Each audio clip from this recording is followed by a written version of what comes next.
Fabricate 3D printers and biodegradable material to print objects. Our Rita Tina has the story of Qtron Industries, which was started through funding from Net Fund. Take a look. With the rise in unemployment rates in the country, these two college buddies with a background in electrical engineering left university with a different mindset. Many people know that we start workshops and we start repairing TVs and radios, but we didn't want to follow that route because eventually you find your profession is being watered down.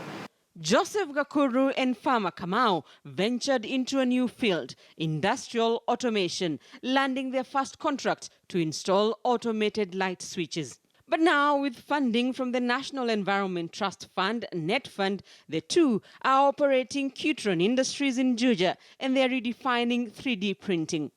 This bust of physicist Albert Einstein, the Statue of Liberty to the White House, among items printed using 3D technology. Instead of subtracting material from a workpiece, like when you're sculpturing, a 3D printer, what it will do, it will add material that you need to build whatever you want to develop.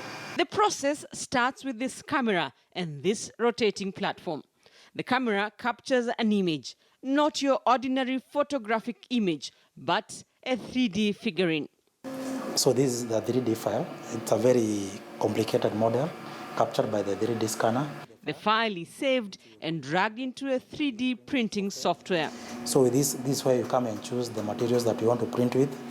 So the printer what it does is a very intelligent software. It is able to slice the model, and with that you export that and you save that into a memory card. The memory card is inserted here and instructions are keyed in, including the type of printing material. In normal printing, you have inks and toners and cartridges. Here, so now the ink that you use to have that virtual image, that virtual file, to be something that you can touch, you can interact with, you now have to use the filament, something we call filament. This is a 3D printing filament. The material comes in through here, through this Teflon tube, and we have the mechanism here for printing, which is called the extruder. What it does, it pulls the material and melts it, and at the tip it has a nozzle. So that nozzle is where the extrusion of the material is.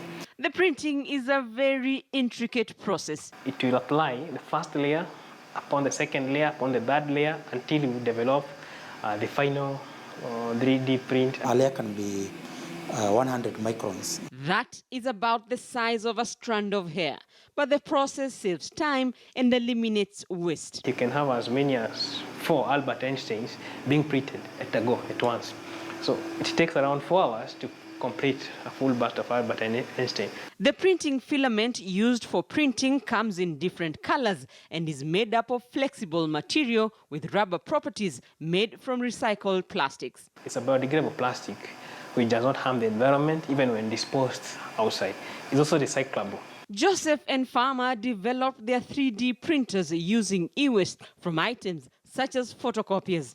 Keeping up with technological advancement, this is the third series 3D printer they have developed. We also do the programming. That's the brain of the printer.